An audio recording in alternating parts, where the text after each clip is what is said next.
말씀을 깨닫는 원리, 말씀을 깨닫는 원리라는 제목으로 말씀 전하기 원합니다. 오늘 본문 말씀에서는 하나님의 말씀을 잘 깨달을 수 있는 중요한 원리에 대해서 예수님께서 말씀하십니다. 그것은 하나님의 말씀대로 실천하는 것이다 라고 말씀하고 계시다는 것이죠. 17절에 보시면 사람이 하나님의 뜻을 행하려 하면 이 교훈이 하나님께로부터 왔는지 내가 스스로 말함인지 알리라 라고 말씀하고 있습니다. 유대인들이 왜 예수님의 말씀의 출처에 대해서 알 수가 없었는지, 왜 예수님의 교훈이 인간의 말인지 아니면 하나님의 말씀인지 구분할 수 없었는지, 그 이유는 그들이 바로 하나님의 뜻을 행하려 하지 않았기 때문이다 라고 말씀하고 계시다는 것입니다. 만일 유대인들이 하나님의 뜻을 행하려고 했다면 예수님이 말씀하신 모든 교훈들이 하나님께로부터 온 것이라는 것을 분명히 깨달을 수 있었다는 것이죠. 그런데 그들은 하나님의 뜻은 전혀 행치 않으면서 이론적으로만, 논리적으로만 예수님의 말씀을 분석하고 있었던 것입니다. 즉, 예수님의 말씀에서 어느 말씀이 그들의 법에 저촉되고 있는지 그것만 살피고 있었던 것이죠. 오늘날도 이와 유사한 일들이 교회 안에서 일어나고 있는 것을 보게 됩니다. 하나님의 말씀대로 사는 실천은 전혀 없이 성경을 가지고 토론이나 하고, 또한 설교자의 그 말씀에 그들의 기준에 맞나 안 맞나를 따지는 그런 모습들을 볼 수가 있는데, 이런 모습들을 통해서는 결코 하나님의 말씀을 깨닫는 그러한 깨달음이 주어지지 않는다는 것입니다. 왜냐하면 예수님께서 말씀하신 대로 성경은 그 말씀대로 실천할 때 그 말씀이 하나님의 말씀인 것을 알게 된다는 것이죠. 영분별의 은사가 있는데, 영분별의 은사라는 것은 그 특별한 것이 아닙니다. 하나님의 말씀이 내 마음 가운데 풍성할 때에 그 말씀들을 통해서 이 영이 하늘로부터 왔는 것인지 아니면은 그 마귀로부터 왔는 것인지 우리가 알 수가 있는 것이지, 영분별 은사가 특별히 다른 곳에서 찾을 필요는 없다는 것이죠.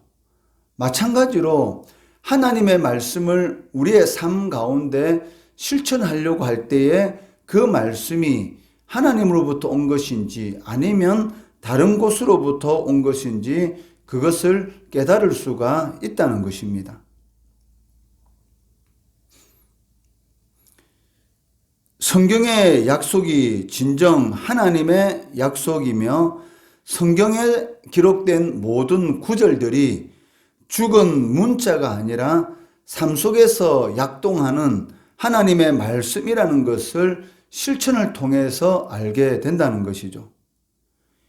히브리서 4장 12절 말씀해 보시면 하나님의 말씀은 살아있고 활력이 있어 좌우에 날선 어떤 금보다도 예리하여 혼과 영과 및 관절과 골수를 찔러 쪼개기까지 하며 또 마음의 생각과 뜻을 판단하나니라고 기록하고 있습니다.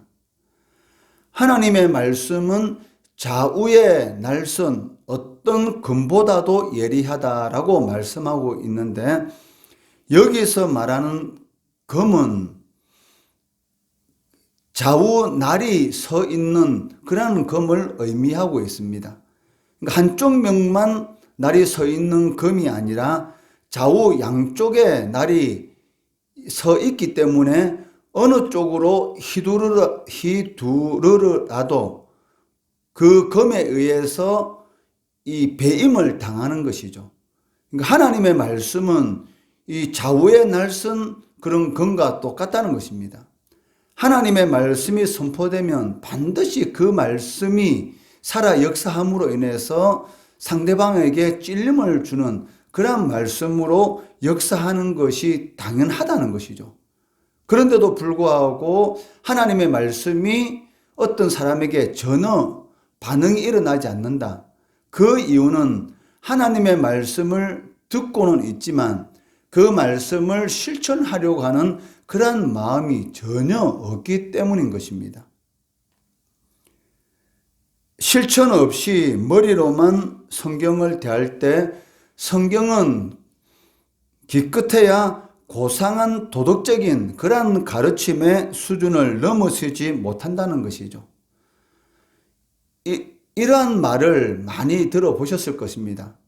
하나님의 말씀을 함께 듣고 있는데 어떤 사람의 그 말을 통해서 참 좋은 말씀이다. 이런 이야기를 많이 듣게 돼요. 특히 어떤 총동원주의라든지 아니면은 전도 행사를 통해서 어떤 이 초신자, 믿지 않는 사람을 교회에 데리고 왔을 때에 그분이 예배에 참여하고 나서 돌아가는 그 길 가운데 주로 하는 말이 무슨 말입니까? 마치 절간에 가서 어떤 말을 들은 것처럼 똑같은 말을 해요. 참 좋은 말이다. 이런 말을 하는 것을 볼 수가 있는데 그 말은 무슨 의미입니까? 하나님의 말씀을 듣기는 들었지만 그 말씀을 자신의 삶 가운데서 적용하려고 하는 그런 의지가 전혀 없이 그냥 듣는 것으로만 그친 것입니다. 오직 그 말씀에 순종할 때에만 성경이 곧 나에게 들려주시는 하나님의 음성이라는 것을 우리가 체험할 수가 있다는 것입니다.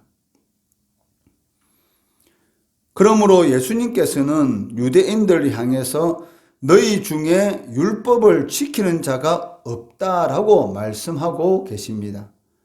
19절에 보시면 모세가 너희에게 율법을 주지 아니하였느냐? 너희 중에 율법을 지키는 자가 없도다.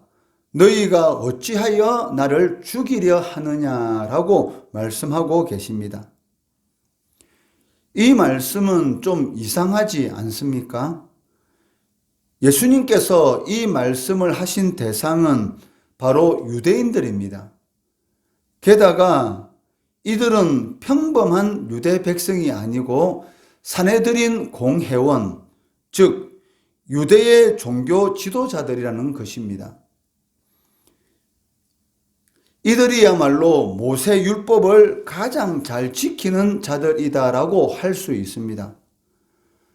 그런데 예수님께서는 바로 이들을 향해서 율법을 지키는 자들이 없다라고 말씀하신 것이죠.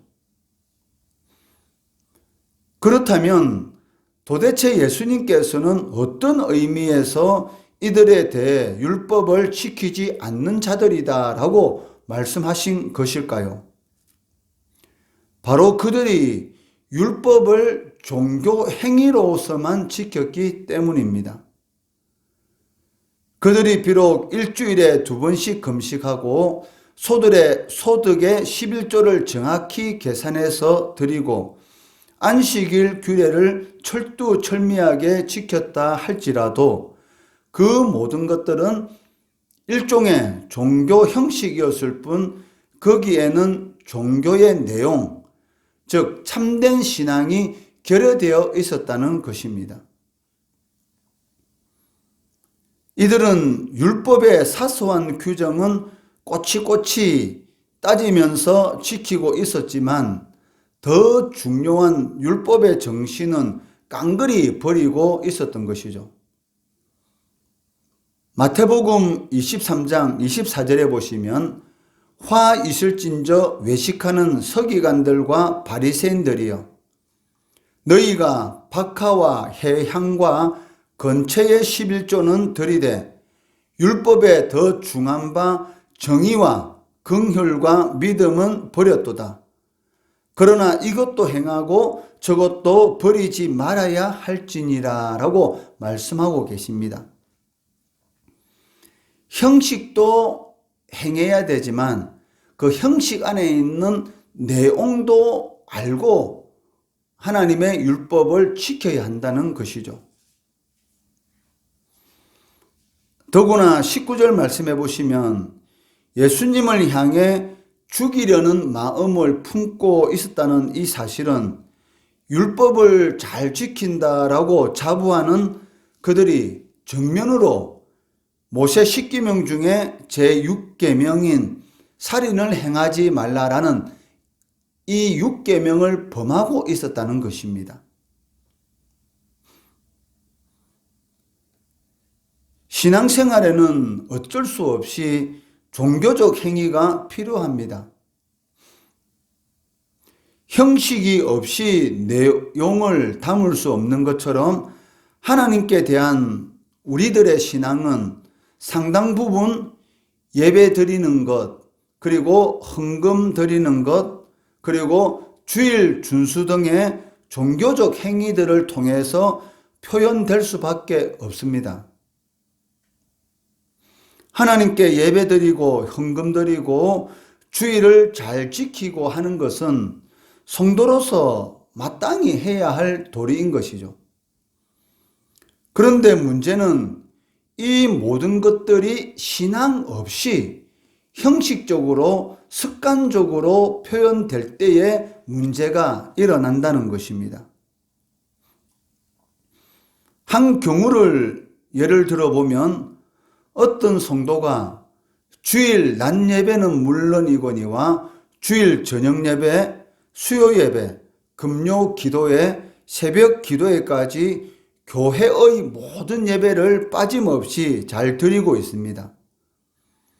또 헌금을 드리는 면에 있어서도 11조는 물론이거니와 때마다 각종 명목으로 헌금을 드립니다. 그리고 주일이면 온종일 교회에 머물면서 각종 봉사를 하고 있다는 것이죠. 이런 사람이 만일 주님으로부터 전혀 신앙 없는 엉터리 교인이다라는 평가를 받게 된다면 아마 단순한 충격을 넘어서서 신앙이 무엇인가에 대한 그런 혼란을 일으키게 될 것입니다. 사실 이러한 경우에 대해서 주님께서 부자 청년에게 지적하신 그런 내용도 있었지 않습니까? 부자 청년이 예수님을 찾아와서 어떻게 해야 자신이 영생을 얻을 수 있습니까? 라고 질문을 했을 때에 주님께서 십계명에 있는 그런 내용들을 말씀하셨습니다. 그럴 때에 부자 청년은 자신은 어릴 때부터 그런 모든 것들을 잘 지켜왔다라고 당당히 자신 있게 예수님께서 대답한 것을 보게 되는 것이죠. 그때에 예수님께서 무엇이라고 말씀하십니까? 내가 가진 모든 소유들을 팔아 가난한 자에게 나누어 주고 예수님을 따르라라고 말씀했을 때에 그 부자 청년이 자신이 가지고 있는 소유물이 많기 때문에 근심하며 예수님을 떠나가더라라고 말씀하고 계시는 것이죠. 이 이야기를 하고 난 이후에 하신 말씀이 제자들에게 충격적인 말씀이었죠. 부자가 하나님의 나라에 들어가는 것이 나귀가 바늘 구멍으로 들어가는 것보다 더 어렵다 라는 이 말씀이 제자들에게 엄청난 충격으로 다가왔던 것을 성경은 우리들에게 보여주고 있습니다. 그 이유가 무엇입니까? 제자들이 가지고 있는 생각은 부자라는 것은 하나님께로부터 복을 받았기 때문에 부자가 된 것이고 하나님께 복을 받았다라는 것은 하나님이 보시기에 의인이기 때문에 하나님께서 복을 주셨다는 것이죠. 그런데 그러한 부자가 천국에 들어가는 것이 낙타가 바늘구멍 들어가는 것보다 더 어렵다고 한다면 과연 천국에 들어갈 사람이 누가 있는가라고 질문을 할 때에 예수님께서는 사람은 할 수 없으되 하나님은 할 수 있느니라 라고 말씀하는 것을 볼 수가 있었습니다. 마찬가지로 신앙이 없이 종교적 행위로 그칠 경우에는 그 모든 열심과 노력들이 아무 소용이 없다는 것이죠. 겉으로는 형식적으로 습관적으로 십계명에 있는 그런 내용들을 잘 지키고 있었지만 실질적으로 그 마음에는 전혀 하나님이 기뻐할 만한 그런 마음이 없이, 즉 신앙이 없는 형식적인 그런 종교적인 행위만을 하고 있었다는 것입니다. 그렇기 때문에 실질적인 실천, 모든 소유를 팔아서 하나님께서 가장 기뻐하시는 가난한 자를 보살피는 그러한 실천적인 일이 다가왔을 때는 전혀 그 재물의 아까움 때문에 실천하지 못하는 그러한 모습이 나타나게 되었던 것이죠. 제가 지금 든 이러한 예가 너무 지나칠 수도 있겠지만 안타깝게도 이러한 경우들이 교회에서 전혀 없는 것은 아니라는 것입니다. 이처럼 신앙이 없는 종교 형식은 이토록 위험한 것입니다. 신앙과 종교 행위는 밀접한 상관관계를 가지고 있지만 결코 동일시할 수는 없다는 것이죠. 어떤 사람에게 종교 행위가 열심히 나타난다고 해서 그 사람이 신앙이 좋다라고 동일시하기는 어렵다는 것입니다. 종교 행위는 열심히 하고 있지만 실질적으로는 신앙이 없는 그런 일들도 있을 수 있다는 것이죠. 주의를 철저하게 준수하고 예배드리고 헌금 등 이러한 것들이 주님이 보시기에 진정으로 아름다우려고 한다면 그것이 내면에서 마음속 깊은 곳에서 표현될 때만이 하나님이 보시기에 가장 아름다운 그러한 신앙의 모습으로 나타날 수가 있다는 것입니다. 24절에 보시면 외모로 판단하지 말고 공의롭게 판단하라라고 말씀하고 계십니다. 유대인들이 예수님을 외모로 판단한 결과 최종 결론이 무엇이었습니까? 조상 때부터 지금까지 끊임없이 기다리던 그 메시아가 이 땅에 오셨는데도 불구하고 결국은 하나님의 아들을 십자가에 못 박혀 죽이는 것이었습니다. 그렇기 때문에 외모는 그 사람의 일부만 나타내 보여주는 것입니다. 전부를 보여주는 것이 아니라는 것이죠. 그런데 우리들은 이 종교적인 그 형식만 보고 그 사람이 신앙이 좋다, 믿음이 좋다라고 생각하고 판단하기 때문에 그것 때문에 교회에 실질적으로는 혼란이 일어나고 문제가 생기는 그러한 경우가 사실은 많이 있습니다. 이단들이 이러한 것을 이용해서 교회를 어지럽게 만드는 그러한 일들이 많이 있었지 않습니까? 처음에 마치 길에서 한 교회 성도들 만나서 마치 자신이 출석할 교회를 찾는 것처럼 위장을 해서 다가가서 그 교회에 등록하자마자 얼마나 1년 정도 열심히 신앙생활하는지 몰라요. 그렇게 열심히 신앙생활을 해서 목사님과 성도들에게 그 믿음을 주고 나중에는 그 믿음을 이용해서 사람들을 한 명씩 한 명씩 미혹하고 결국은 교회를 쪼개는 그런 일들을 행하는 것을 볼 수가 있다는 것이죠. 외모는 그 사람의 일부만을 보여주는 것입니다. 그렇기 때문에 외모는 사람에 대한 세상의 판단 기준이다라고 이렇게 볼 수가 있습니다. 그렇지만 사람에 대한 하나님의 판단 기준은 무엇입니까? 외모가 아니라 마음의 중심이라는 것이죠. 그렇기 때문에 우리는 주의를 준수하고 헌금과 예배를 드리는 것이 내용 없는 종교적 행위에만 그치지 않도록 마음속 깊은 곳에서 우러나는 그러한 신앙의 표현이 되도록 늘 전심으로 행해야 한다는 것입니다.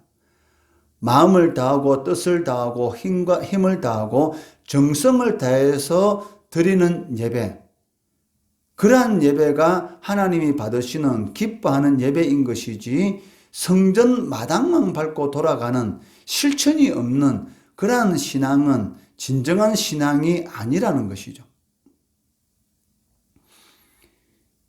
유대인들이 예수님의 교훈을 듣고도 그 교훈이 사람의 교훈인지 하나님의 교훈인지 도무지 알 수 없었던 이유는 그들이 하나님의 뜻을 행하고자 하는 그런 마음이 없었기 때문입니다. 마찬가지로 오늘날 우리가 성경에 대해서 배우고 들어도 만일 이성적으로만 따지고 토론만 한다면 성경의 지식은 늘 수 있겠지만 하나님의 말씀 속에 있는 그러한 생명력 그리고 풍부함은 체험할 수 없다는 것입니다. 성경은 따지고 변론만 할 때에 그 진정한 뜻을 깨달을 수는 없습니다. 오히려 유대인들과 같은 오류를 범할 위험성이 있다는 것이죠. 그렇기 때문에 우리는 하나님의 말씀을 듣고 배우되 먼저 따르고 순종하고자 하는 자세로 듣고 배워야 한다는 것입니다. 그리할 때에 하나님의 말씀을 밝히 깨닫게 되고 그 뜻을 이루어드리는 하나님의 백성다운 삶을 살아갈 수가 있다는 것이죠. 이러한 삶을 통해서 하나님의 말씀을 실천하는 그러한 삶을 통해서 하나님의 말씀 속에 있는 생명력이 있습니다. 그 생명력을 삶 가운데 체험하시는 성도 되시기를 주의 이름으로 축원합니다.